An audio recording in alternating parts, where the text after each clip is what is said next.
Splitting Hairs Podcast.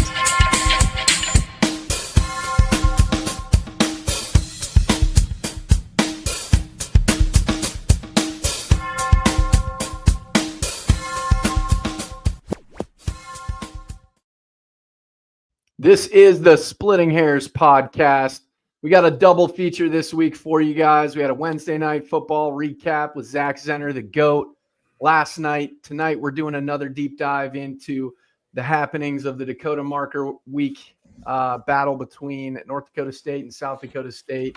And then we've also got some musings on the FBS scaries going around with the coaching carousel, as well as an Indiana State preview. So appreciate y'all who are joining. I know there's a lot of people trickling in on the live stream. Thanks for being with us. Before we get into all the goods, want to shout out our sponsor. This episode of the Splitting Hairs Podcast is powered by the Wild Hair of Brookings, where Jackrabbit Nation comes to play.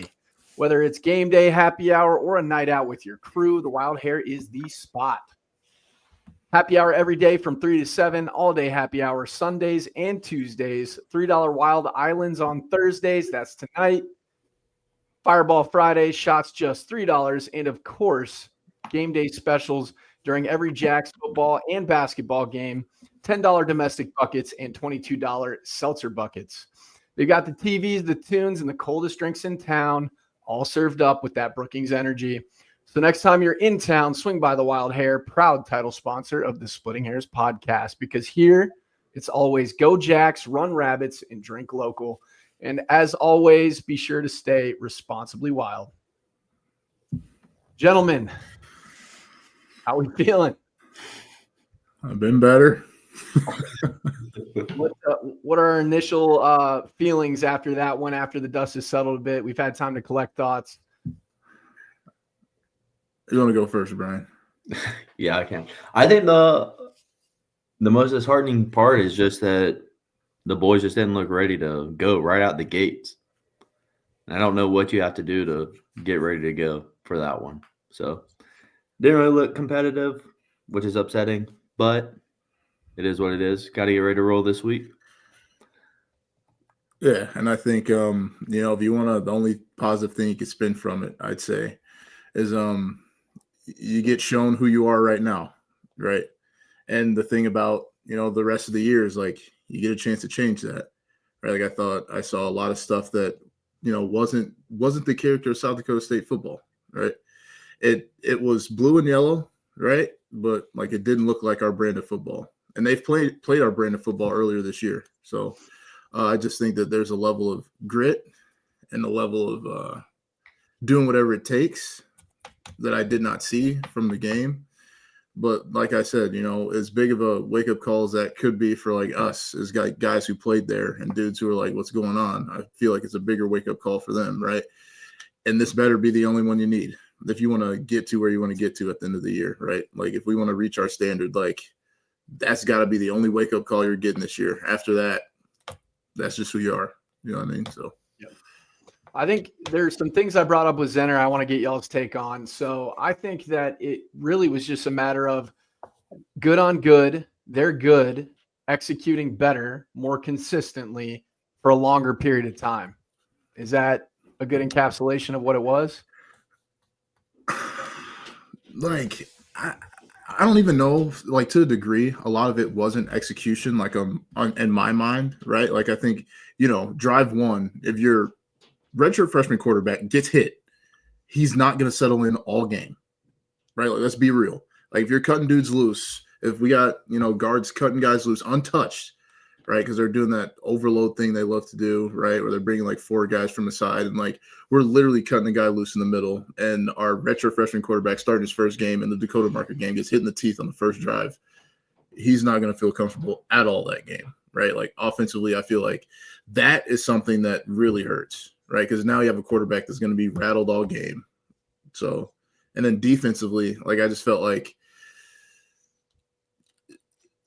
there was so much where they could just like get whatever they wanted, like through the air. That was just like, I don't know. If you cannot tell, I am disappointed highly. I didn't, the most confusing part is the first run of the game. I mean, you bang off 5-6 yards, and then you don't run the ball. You don't get the ball. I mean, I could understand if you're getting the ball to Lofton, out in space and trying to get something going. I don't think he's seen his first touch until the third drive. I don't know. 10 minutes left in the third quarter, right? Or no, second quarter. It was second quarter. He got his second. First half. Yeah, he got 2 touches in the second quarter. He scored in the first half. But other than that, he touched the ball 10 minutes left in the third quarter. That was his third touch of the game. So obviously, clearly, you need to get the ball in your playmakers' hands. I don't think that, Coach E was not trying to do that. But, I kind of beat the drum early.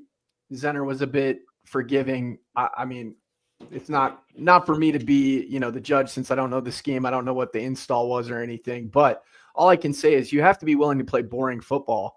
And when you get 5 yards on first down, just don't abandon it. Be boring, go back to the well. And then if it's good on good and they best you on second down, that you ran the ball 2 times in a row, nobody's going to fault you for that. But when you go directly to a quick pass and then a abysmal tunnel screen that could have been picked, it just looks horrible. The optics don't play well. Well, I mean, this brand of football, everybody knows what they're getting this game. You're running the ball. And each team is only going to get so many possessions because you're going to run the ball. I don't know. And that I was think the confusing part. And then to say that, the game would be different with Chase, I mean, you can't really say that because on defense, we couldn't get off the field on third down.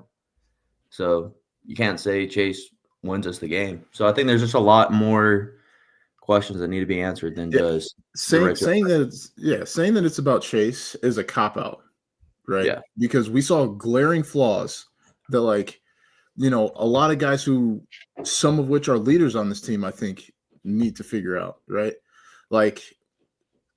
We talked about it earlier. If I'm getting held and that dude's running up the sideline, I need to make a play. I can't look at the ref and be like SGA and throw my hands up and be like, dude, make the call, right? If I'm the linebacker behind him, I can't look at the ref and say, dude, make the call, right? Because what's going to happen is exactly what happened. He's just going to score. Or the safety, or the strong side safety taking a poor angle, undercutting the ref, not taking your proper pursuit angle and trying to cut off the play and force him back inside. So, yeah, there's a lot. I mean, there's a lot. We're not going to go through play by play. And fortunately, there's way too many plays for us to do that with. But I do think, just from a pride standpoint, I think the effort was there by and large. I just think they got out executed, man. I really do. I think at times it was not playing football smart, not getting to the proper depth and knowing where the sticks are on third down and you're dropping 12 yards when it's a 3rd and 8. You got to play the sticks, right?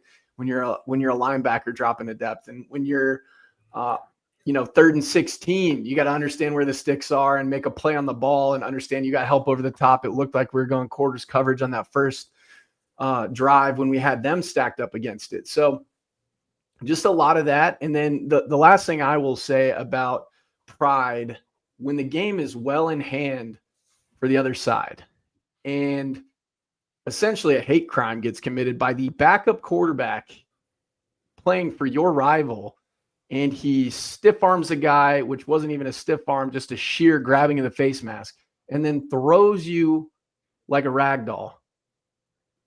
We're fighting.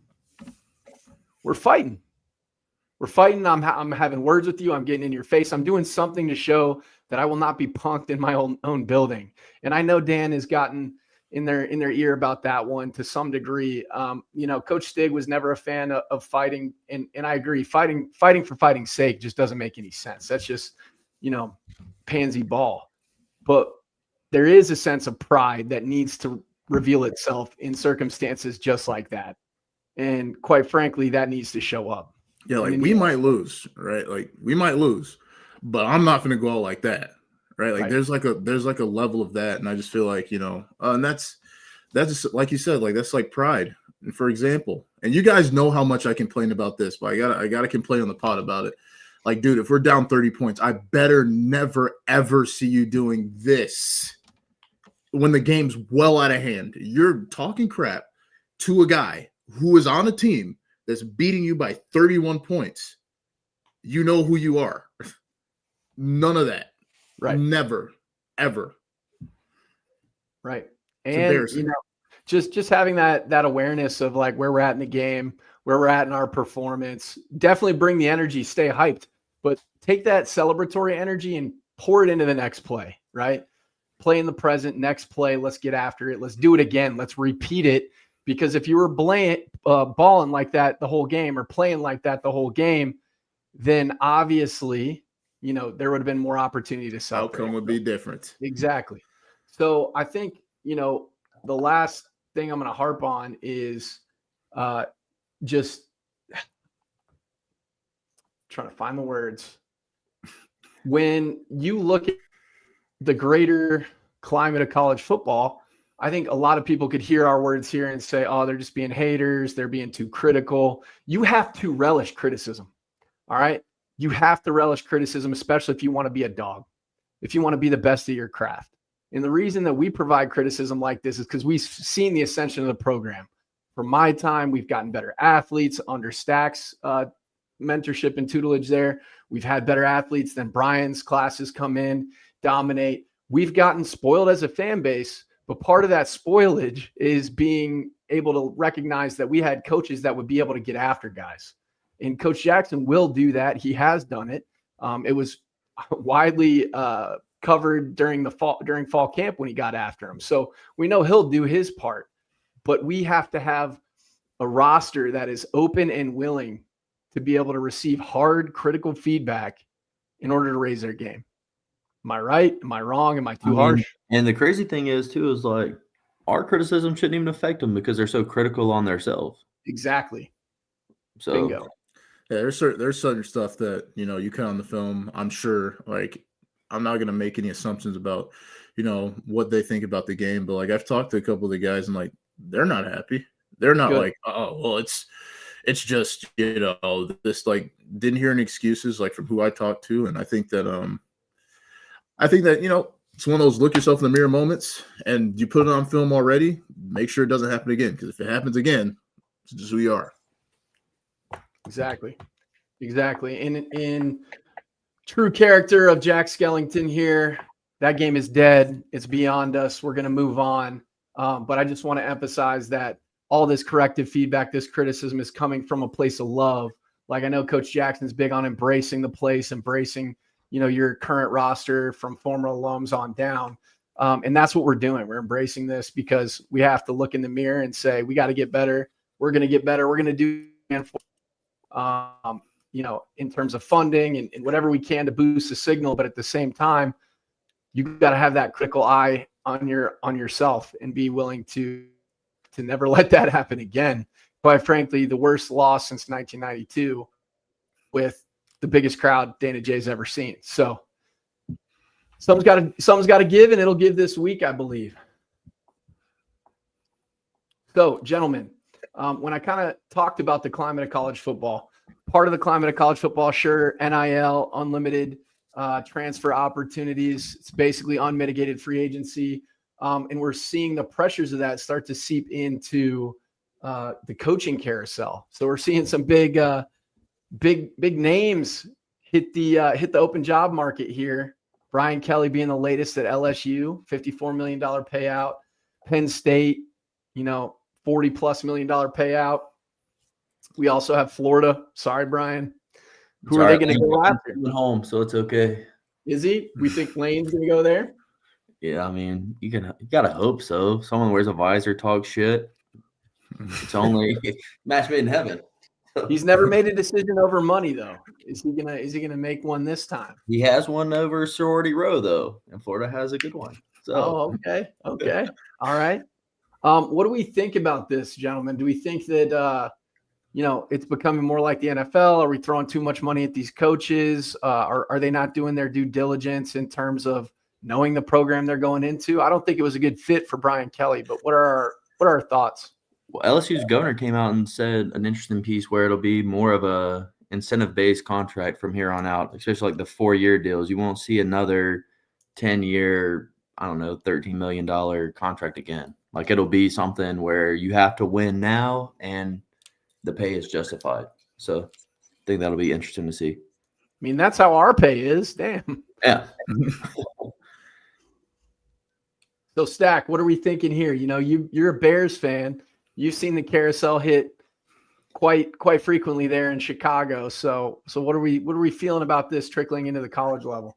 I mean, it's hard to say like we want you to win right now, right? Especially with like a college roster, because like, bro, for one, sometimes you're coming in with guys you didn't recruit, so like sometimes that first year might just be a dud, right? And then when you, but like Brian said, like I understand not paying dudes a crap load of money for like a 10-year deal, but like coaching is a little bit different because like it's gonna take like 3 years for it to be what it is as their program. You know what I mean? Yeah. So like, and they're gonna catch stuff for stuff that's honestly not their fault, right? Like culture, like that doesn't change overnight, right? Like Right. that, you're gonna have to get dudes out of there too. You know what I mean? Well, So, and the interesting thing about all this is, let's say Lane does leave, goes to Florida. What are we thinking? Does he take a lot of his guys? Does that leave Ole Miss high and dry? Like there's a new era where we're starting to see that. I harped on this with Zenner last night, but you know, a lot of the fan base up north likes to talk about how, oh, no coach would have never done what Jimmy did. And it's just not you can't make that claim given the era of college football is completely different. You didn't have the transfer portal in the structure that is currently. You didn't have NIL. You had none of those things. So those guys are leaving to basically establish a brand new program like everybody used to have to do. And now it's completely different. 1,000%, because there was rules in place to where you couldn't do that. Yeah. You would have to sit out a year. Nobody wanted to sit out a year, so they just stayed where they were. But right. now, and there's no bag. I mean, I'm Yeah. sure there might have been historically some under the table stuff at Kansas State, but there's no bag man there. Let's be real. I would be more surprised if players didn't go with that guy. You know what I Right. mean? yeah. I don't know. It'd be a bad look on him. I mean, this is a great point by Damien here too. NDSU is just that good this year. They kept their team together. We lost a lot of people. I beat that drum the other night where, you know, Coach Jackson has essentially built the roster overnight, held it together with glue, whatever was there, bolts, duct tape, whatever. And the reality is it's pretty spectacular to have been 7-0 to that point last night. I mean, we were all, you know, we're homers to a degree, but we were like, man, if we can get through the first two games. Obviously, Sac State had a loaded roster from a talent perspective. They just couldn't do it. But it just shows you like what Dan has done by kind of anchoring in his culture pretty fast is not typical. Look at Sac State. They're struggling left and right. Their president's not doing them any favors, right? But at the same time, it's not, you know, new organizations are not built overnight. So hopefully the fan base understands that. We're not saying nothing like, you know, it's Coach Jackson's fault. Like, nobody's head's on a stick here. I think the most disheartening part is that we didn't play as good as we could. Right. It'd be a different thing if we played our best ball and they just beat us. You know what exactly. I mean? They beat us. Yeah. But I'd say like last year is an example of that. Like, I mean, not the second game, but like the first one. Like, I thought the boys were just playing ball and you know, better team won. Like they executed for a little bit longer. But like this one was like, bro, I don't care who's on your roster, right? Like there's some stuff that we just don't let fly, right? On any program. That's the thing too. It's like you can't, excuse my French, and sorry to any kids listen, you can't put bitch on tape. You know what I mean? Exactly. We put That's some my on. point. We Say it put again, some louder. on tape. You know Louder what I mean? for the people in the back. Oh, that's right. That's just the hardest part. Is it just wasn't the standard. It wasn't like I wasn't the best player. You know what I mean? Whatever. But I'd never put bitch on tape. You know what I mean? So it's like, I don't know. It's hard to do. It's just hard to watch just because you care so much and you invest so much and you just put all these time and hours in, and they proved that they could play. They went to Montana State, put belt to ass. You know what I mean? In the overtime, won. Looked great. Ball bounced our way. I just don't see how it falls that far. I don't know. Yeah, well, not even that, Brian. I don't think that the ball bounced our way. I think we pretty much controlled that game in large part, and then we had, you know, the fluke punt situation that let them back in the game, right? And then you know, just some things here and there in a brutally tough environment to play. I mean, that is 1A, 1B toughest place to play in the FCS. And, shout out again to Jackrabbit Nation for showing up and making it loud as hell on Saturday, because that was an amazing thing. You guys have an impact on the game. You really do. And you did. You did this weekend. You did. Just to put it in perspective. Sorry, last point I'll make. Okay, no, you're good. Montana State. We beat Montana State, right? And then we put up the same score as Indiana State versus NDSU. Just put it in perspective. Same score, 38-7, both games. You tell me where the math isn't mathing. So, yeah, I think, and like Damien, I get what you're getting at. Where we're not saying oh, well, dude, Dan did what he could, and they're 7-0, and that's good enough for us. No, right? For this program and for where we've seen it come, right, from Kyle's time to mine, where semifinal out, then to Brian to come in, and then national championships back to back. That is what we want, right? And we're saying by saying, hey, this won't cut it. This won't cut it for a national championship, right? That'll cut it for a semifinal loss, right? If we want to pat them on the back for this, hey guys, your quarterback was out, they got out to a good start. You know what happens? That's what semifinal outs programs do. Yeah. They get stomped by NDSU and say, okay, that's North Dakota State. Their roster, all that. We can't make those excuses, because guess what? You're gonna see them again. Yeah. So all the excuse won't matter. And all it comes down to is a good scheme, better execution, health. I mean, there's a lot of factors that play into that. But guys, I am going to play that card just because your eyes and ears and all your senses are going to tell you what you watched. That team is ranked 30th in all of college football. That is a damn good team that we faced, right? And the expectation isn't just to wave the white flag because of it, but you have to call a spade a spade. I'm not going to be out here just constantly shilling for the boys and acting like the team is where they're not, because we know they're not where they need to be. But that other team is clicking on all cylinders, man. That's a freight train right now. And they, there's a good point brought up here. They didn't even have their defensive captain, Duttenheffer, and still only gave up 7. Okay, we're talking about a D tackle here, though. A D tackle that we rotate in every 3 plays. The defense is going to be what it is. Let's not gas, right? Let's not gas. Our left guard. They were cutting those loose that he would like to have back, right? So we need to. I'm gonna temper and balance it, because they beat our ass. And but I'm saying no, I'm not saying anything against North Dakota State. I think that's a great squad up front for sure. The best squad we saw here. I'm saying from the depth that they have, and honestly, God, I hate saying this, but at the high level that they were playing in the interior, the score would be the same. For sure. But what I'm getting at is, I think that's just a function of all those elements hitting for them right now, right? They're executing better. Their scheme is good. They got a dog at quarterback. Things are going their way because they're adhering to the game plan. And it points to exactly what we talked about with Jackson building the roster overnight. Polasek has had 2 years now to deeply ingrain all of his scheme, all of his ethos, everything, his recruiting. Obviously, they had that new indoor go up. There's a lot of things starting to hit for them. And there's rumblings that they should just get a Mountain West invite off performance, because Sam Herder said it'd be good for the FCS. It'd be good for North Dakota State. What are our thoughts on all that? I mean, an interesting part is that Oregon State's job opened up.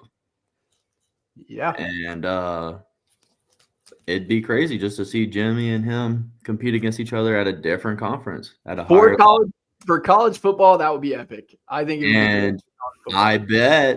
I will bet money at least 10 follow. At least 10 players follow. So I don't think he's going. Are there rumblings that he might? I don't know. That's all. Is that a better job? I don't know. Yeah. It's more money-wise, he'll get paid more. Yeah. Yeah. It's it's a fun time. And depending on how this year shakes out, now you've done your job at NDSU, right? And then he's already got a national championship out of it. And the FCS is looking at large how it's been looking, right? That might be, unless they're going to make that move. Bingo. I think that's the linchpin right there. I think when you look at, have I done what I came here to do? Have I left the program better than where it was before I got here, which is trending in that direction? And can I go elevate the lives of my family and other coaches or on my staff and then players, right? We saw Cole Wisniewski, the safety who's all world for them, go to Texas Tech. He got the bag, and look at where Texas Tech is at in the rankings, right? I mean, a lot of things happening. He's going to go somewhere at some point, right? Yeah. Just time will tell. And does he go with NDSU or does he not? That's going to be the question. I think, another thing we do need to bring up, Ron makes a great point here. Wisconsin, they've been in the gallows, man. They've been in, to stay on theme here with Halloween coming up. They've been in the freaking gallows, and they were top tier, second, third, sometimes first place finish in the Big Ten. And I think, what happens is you see when Oregon and USC and some of these other teams start to enter the mix, Washington in the Big Ten, who are well-funded, who are the cream of the crop in their domain, then you see Wisconsin start to falter a little bit here. And I don't know how much longer they're willing to hold on to Luke Fickell, but Brian's made some good points on this. What do you think's happened to Fick? It's actually insane because he had Cincinnati balling. You know what I'm saying? So to transfer to Wisconsin. But I mean, you also brought up a good point too, is just that those schools weren't in that Big Ten conference in the beginning. I mean, they went and got UCLA, USC, Oregon, Washington. Big money. So, like you said, that 2 and 3 teams went down to 5 and 6, and so it is what it is now. Yeah, I think this X to Wisconsin would be pretty cool. Be full circle for him. I think that's almost inevitable here coming up. The dude's a program builder. He's creative. He's a riverboat gambler. He's obviously shown that he can call plays and he can really win wherever, which is nuts. He's an accessible dude, man. I thought Jimmy was the better fit for us at head coach, but I thought it was probably pretty close between him and Coach Eck for a minute if he didn't take that Idaho job. Coach Eck is a leader of men in a very different way. I really appreciate Coach Eck for what he is, the crass jokes he'll make, but when it's X's and O's, I don't know if I've been around someone who understands football more than him. In my life, it's insane. I never met it, so I can't speak to that. Yep. Well, this is an interesting point too. I didn't realize, I'm not sure if Cole Payton does have another year, but they do lose their 2 top receivers. The one dude who's been playing for 9 years, I forget his name, but obviously. Oh, Raja Nelson? Yeah. Nelson. Get a job. Bro, I'm sorry. I'm hating. It's hilarious. But yeah, shout out to the marketing team over there at UNM, also doing the Office parody as well as Gone in 60 Seconds video. Love that. But I do want to mention, when you look at these organizations, they're starting to boost funding for their programs, right? Whether you look at these group of 6 schools or other schools, funding moves the needle. Oregon, it moves the needle. Recent soundbite just came out from Iowa's defensive coordinator or one of their coaches on their staff where they're saying they're well funded, and that's going to be used and turned against them for some bulletin board material. But it's no secret, Nike money goes a long way, right? And the Bold and Blue campaign for South Dakota State raised $500 million. That's $500 million. Now that goes institution wide, and I'm sure all the folks in South Dakota, it's interesting economic times. But if you can support the team, if you do want to see consistent winning, beating the team up north, it will take an investment from all of us in all different forms. So just something to keep in mind as we move along here. And that goes for anybody in the FCS, which is really the reason why, in my opinion, it's hard to watch any FCS football outside of the upper tier, upper echelon, because it's a difficult product, right? Not only from the production of the games when they're being live streamed on ESPN Plus and whatnot, but also the quality of play on the field, right? Not all to their, it's not all their fault because they're being poached. A lot of the top tier talent is leaving, but if that's the nature of the game, we need to see an investment in these programs from donors, from boosters, to kind of keep this train rolling on the tracks. Yeah, if you're ever bored and you want to see how bad production is, you go try to watch Wagner one of these Saturdays. Dude, I tried watching that. And I think the camera person was filming the sky, dude. I don't know what was going on. Shout out to Western Illinois on that front. Oh my God. They were so bad. They had student production, but I will tell you this, they at least made it entertaining because they kind of clown on themselves and they had a good time with it. So that is that. But gentlemen, let's move into Indiana State. The Sycamores. Indiana State has struggled to put up points this year. They're only averaging 20.5 per game, which is excellent, given with the exception of last week, the boys were only allotting 14.5 a game. That is the Jackrabbit defense. They're only averaging about 150 yards per game, both rushing and passing. They really struggle on third down, which is even crazier when you compare our third down struggles. They're only converting on 28% of their opportunities. In the red zone, they have scored 14 of 16 times, which 11 have been touchdowns. Now, this is the good part. If we want to get off the wagon, they do allow a lot of sacks, 23 sacks they've allowed so far this season, 5 picks, and they have lost 2 fumbles as well. So we are, last time I think I checked, including the NDSU game, we're plus 13 in turnover margin, which should be tops in the nation, if not up there. So something's got to give on that front, especially against a team who, by all accounts, played NDSU more competitively than we did, right? Yeah. And I think this opponent couldn't have come at a better time, right? Like, see how they play North Dakota State. Like, if you want to make a statement, right? If you want to say, hey, that's not how we play ball, come out here, BTA, right? But that doesn't just happen because you're South Dakota State. Like, and I think that's what guys need to realize, right? Like, just because we're South Dakota State doesn't mean we're going to beat the crap out of them. It comes from how I prepare during the week.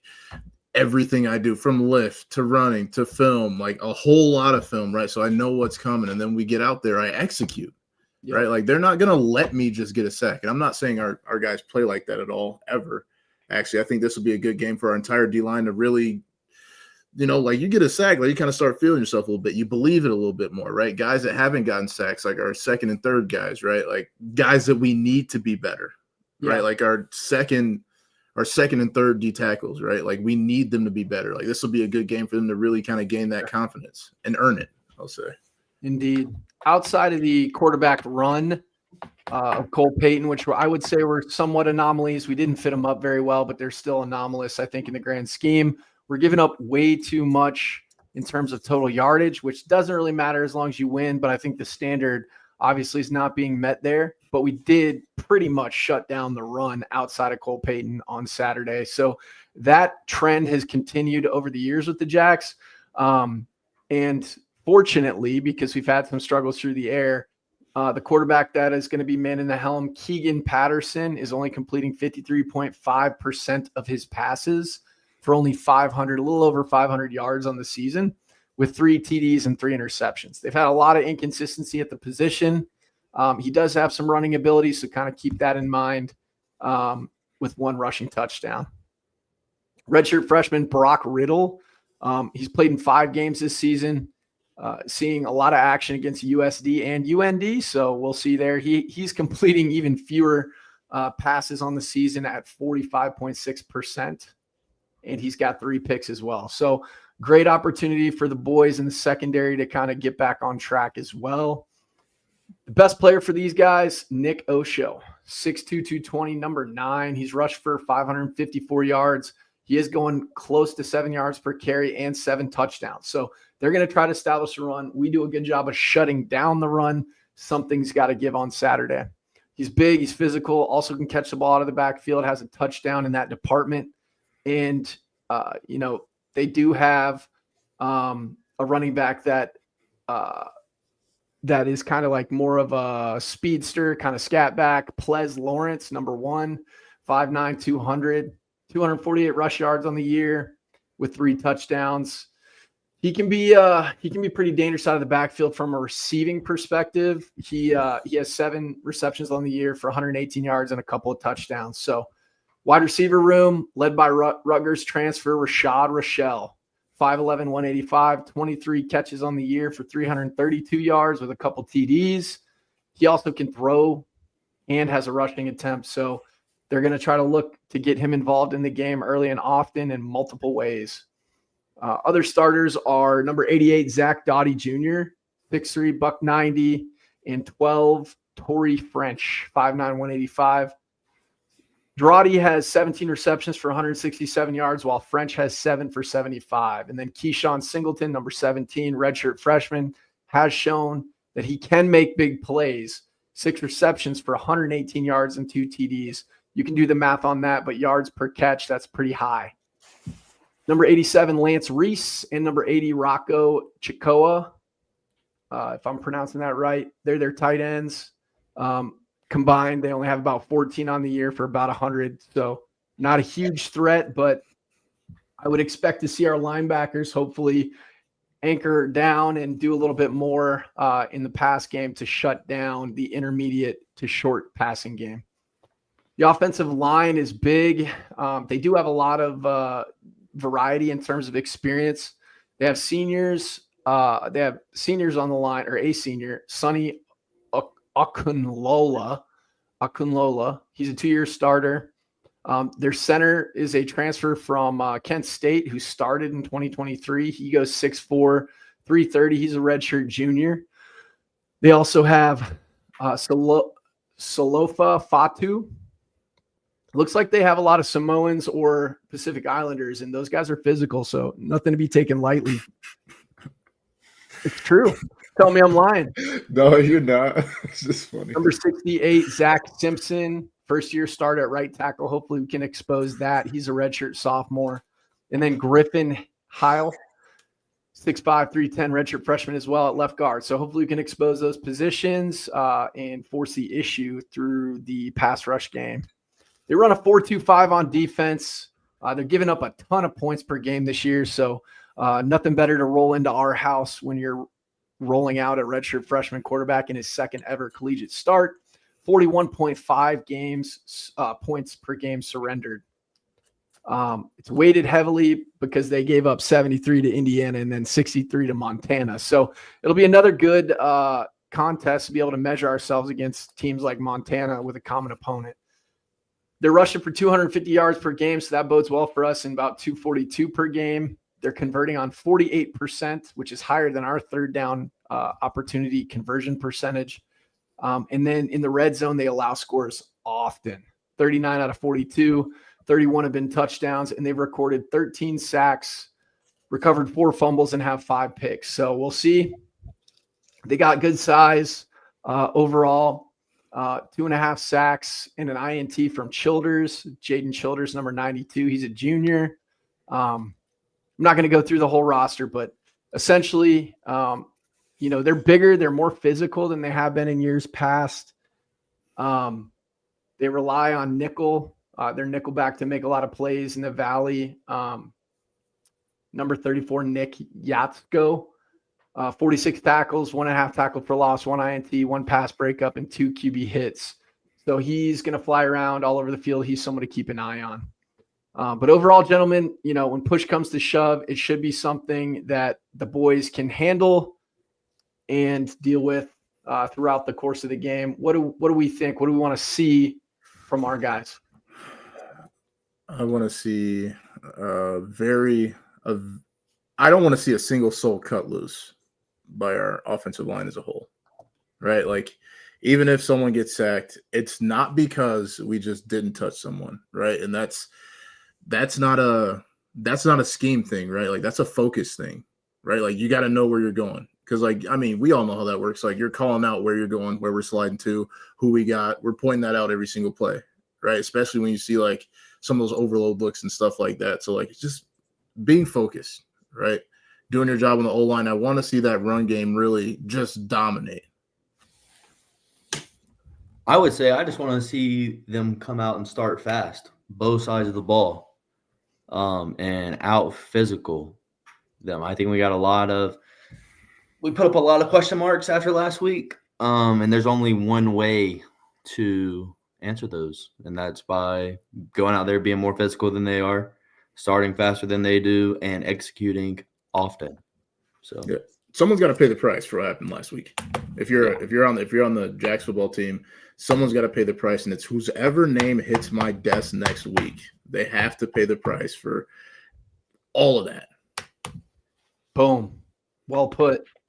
And in terms of what we like, what we dislike, what are we gonna see from playmakers this week? We'll start out on the offensive side of the ball. What are we thinking? As in players of the game? As in, what are we gonna try to do? What do you think we're gonna try to do to attack them? They run a 4-2-5. We've seen our run game stall in the past couple weeks. What are we gonna do to attack them? I believe we lean on the run a little bit, like just because, like we said earlier, right? Like you get 5 or 7 yards in your first run, you kind of abandon it. I'm sure that's in the front of Coach E's mind. He's like, oh, this week, like we pop one, like we're just gonna make them stop it, right? Kind of like how a lot of your teams looked, Brian. Like how when they couldn't stop the run, it was just like, hey man, we might give you that back shoulder fade once or twice, but like this is what you're gonna have to deal with until you show me you can stop it. 1,000%. I also think we have to run the ball just because, I mean, Dan kind of alluded to it in his press conference that there was a lot of things in the past game last week that we didn't take advantage of. Exactly. Just because of the lack of experience at quarterback. Right. So I think we are going to tend to run the ball a little more often here and then take shots as needed. I'll tell you what I'd like to see. I couldn't agree more with each one of you and your takes. I don't want to see us abandon something just because it's not a big explosive or it's like 4 yards in a cloud of dust. I want to see a consistent rhythm established. And when you got a team in front of you where you need to wash the bad taste out of your mouths, you need to be able to establish your will. And how do you establish your will? You run the damn ball, right? You run the ball, you run it often, you run it in different ways. You get playmakers the ball in different capacities, whether it's a jet sweep or, different things. Sprinkle in different running backs, spell Julius on some plays, and then get Josiah Johnson the rock. He seemed like he's had a hot hand. He's emerging. I want to see what he can do more of, and I want to see Basinger fully hit, right?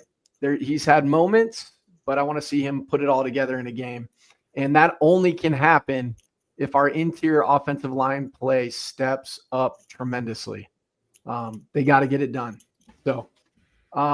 So that's my take. I do agree with you guys. I think the opposition is going to try to shut us down completely in the run game. And they're going to give us things through the air. They're going to try to force Luke to work through his progression and be patient in trying to take what's there and hopefully not just abandon and go directly to the check down. I will say, even though he didn't see some of the things that were there, he didn't put the ball in harm's way unnecessarily. Still giving us a chance, and I like to see that. I hopefully that's just not a function of timidity, him not being willing to take that chance. I don't think it was last week when you flip on the tape in terms of protection and some of those other elements. But I would like to see more tight end involvement. What's a great way to build rhythm and connection? Sticks, outs, drags, RPO action, bring the tight end across the formation, hit them on a quick drag, different things like that. Like force them 4-2-5. It's an interesting defense to run some of that stuff against, but there's ways and you have to find them. And that's what they pay Coach E to do. So I'm excited to see that. Tight end you for a reason. Shout out Tucker Kraft going off. Berserk. Oh God. The NFL, the big boy, the National Football League in Yak. That means he's touching it and you ain't touching him until he hits pay dirt. We love it. We love to see it. Even though the Packers is tough for me, being a Vikes fan, I know it's tough for you, Stack. Yeah. Like, I mean, it's cool, like, right, like to see Tucker get his buckets, man, like that's awesome. But like exactly. Even this game, I was rooting against them. I was really hoping that Mason the Steelers would destroy them. It's cool to see Tucker doing his thing, but I was like, all right, Aaron Rodgers, like what are we doing? Yeah, at the end of the day, I want to see the boys succeed. I don't really care if the Vikes aren't paying me nothing. So it is what it is. I think that aside from that, we should mention it was reported that Jack Henry's taking some reps too. They're splitting some first team reps. Now, is that a package look? Is he going to get some run? Are they going to try to see what they've got in Jack Henry? We'll see. I did mention it with Zenner. One of the things that a very eager runner of the football will do sometimes is not have patience to the hole and then speed through it. They'll have speed to the hole and the play won't have really developed from the standpoint of the blocks are not, working their double teams right. The hole isn't developing. He's not pressing it the right way because he's too fast to it. Just some kind of technical modalities there when you talk about running the rock. So I want to see what he does. Hopefully he's learned from that and been developed a little more patience if it is a running package. And hey, you got to be able to throw the ball too, because nobody's biting if you roll in there and you're just running the rock. I mean, I hope we see him become like a Chase Mason, but he's not Chase, right? Nobody's Chase. So I want to see what that really looks like when they roll it out there on Saturday. Yeah. All right. So offensive players of the game, who do we want to see emerge this week?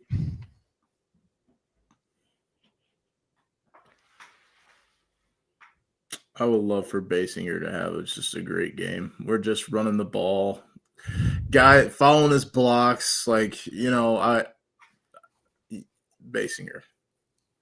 I like it. Since you went running back, I'll go just because I do think we will lean on the run, but I think we are going to have opportunities in the pass game. I'm going to go Bullock.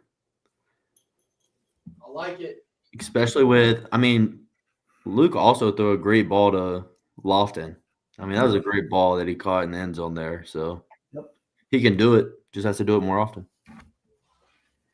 Exactly. That play was sweet. I almost forgot about that just because I was so depressed the rest of the game. That play was sweet. Shout out Isaiah Garcia Castaneda on that pass that he completed to Lofton. Lofton did a bulk of the work, but hey, they made the play when they needed to, and they were able to get into the zone. So love that. I'm going to go with give you a little visual depiction of what I'm trying to see here. This is my grandfather, All-American, Purdue, linebacker and center, right? He swallowed his tongue in a game, right? Was knocked out more times than he should have been, according to the, Indianapolis Star. I want to see our freaking O-line be willing to play with such violence that they swallow their damn tongue, or the opponent swallows their damn tongue because they're getting bullied, right? So I want to see our interior offensive line step it the hell up, right? Because it's a PG-13 program. We used our one F-bomb for the year already. We used it already. Sorry, guys. Jump the gun. I do think that would help tremendously just because we do have two really good tackles. Yes. We could just gel across. That's why I keep hammering the young bucks. That's why we've been for the fans, if you guys keep wondering why we say interior O-line, because dude, on the edge, you look at PFF, they're grading out at 88 and 72, I'm pretty sure. Top half of college football, period. I think Q on PFF is top 5 in pass pro. Indeed. So if our interior O-line cannot, we don't say you need to be an All-American this year, right? But if you just get to that level where we're not making the same mistakes, not cutting guys loose, staying in front of guys, right? And for our interior, dude, we're rotating still, right? Doesn't that bother one of you? That one you're gonna have to, That's the thing too. It's just that I've seen both of them when they first came in, and they're both athletic. The guards I'm speaking of. I didn't see the center. He's 1 year after me, but the two guards, athletic, and they can do it. They just have to figure out a way or find a way to get it done. It's not that they can't; they just haven't done it yet. So and Adam, someone take a starting spot, please. Say this is my spot.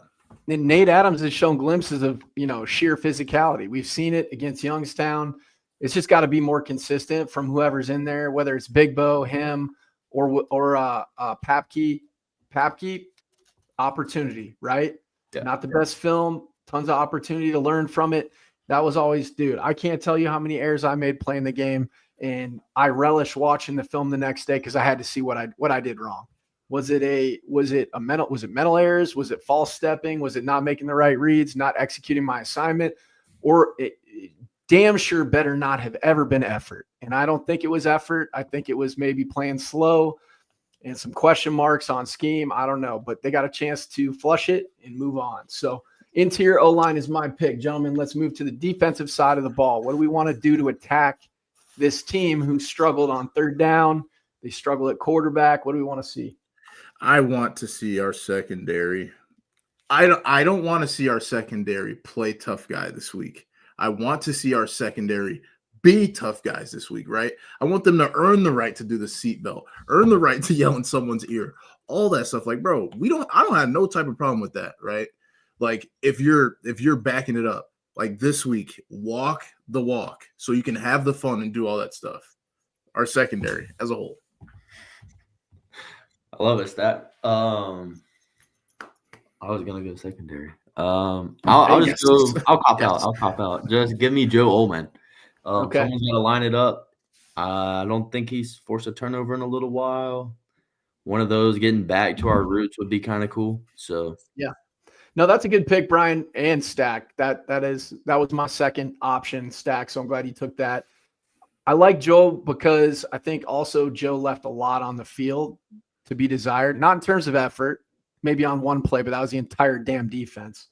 Yeah, and I think that he's really frustrated when he saw that film. I guarantee he's frustrated when he saw that film. Joe's he's a hunter. I like watching him play. So that's a good pick. I'm going to frame this first because I think Logan Green actually played his nuts off on Saturday.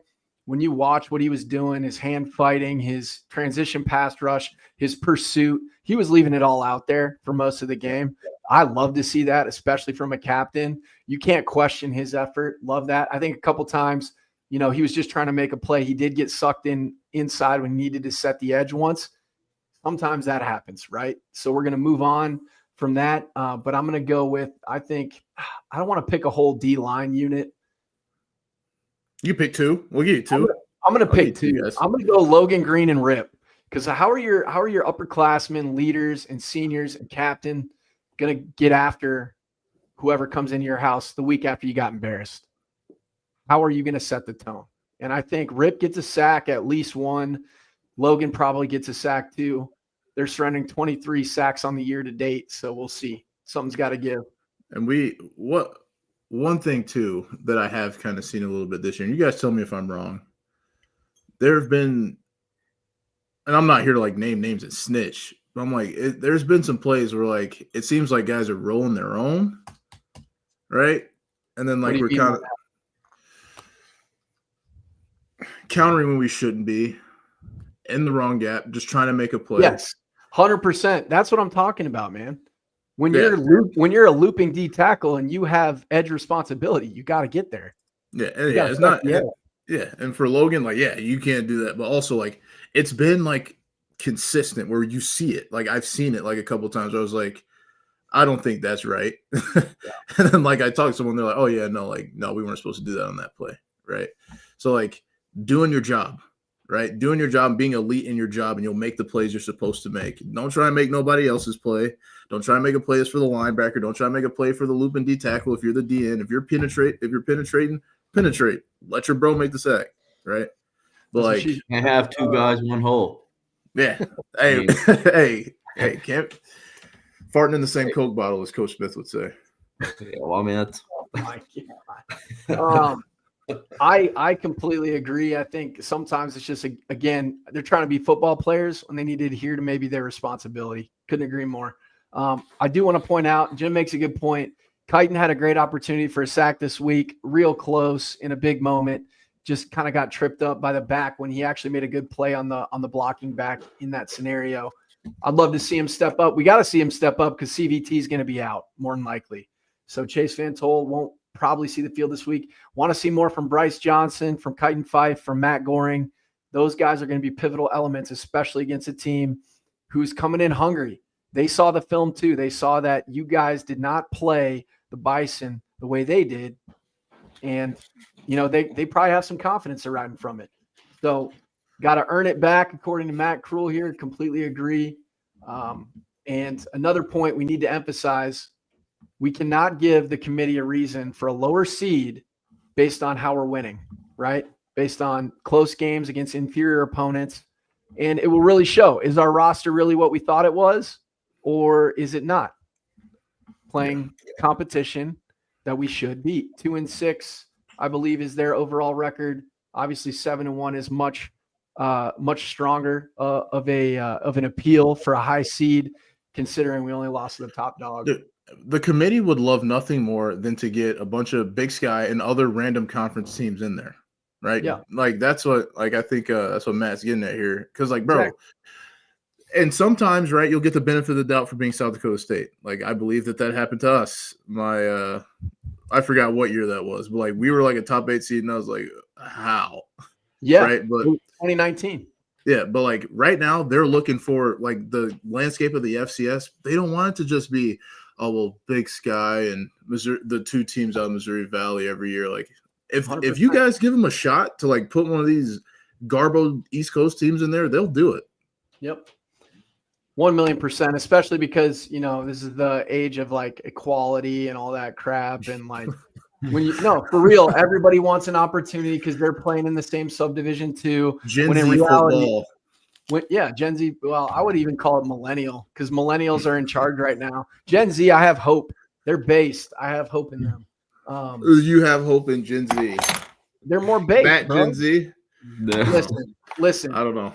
These are the times. They're just rolling with it, right? They're just rolling. That was something completely different for me, Stack. I don't know. It's kind of weird. Wow, you're a weirdo.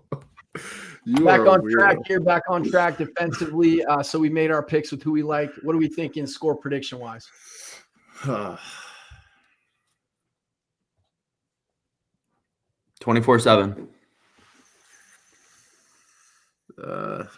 28-3. Defense isn't happy. I'm going to go with 27-10.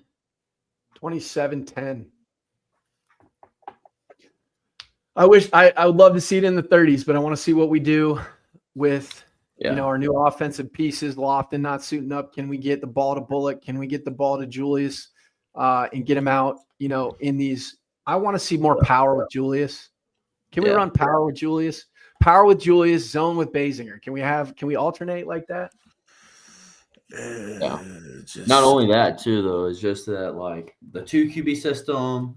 I don't know.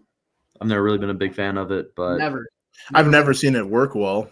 Yeah, right. Like just outside of Montana State, I guess. But I mean, but that other dude wasn't even. And Chambers, they had two legit, probably top tier starting quarterbacks.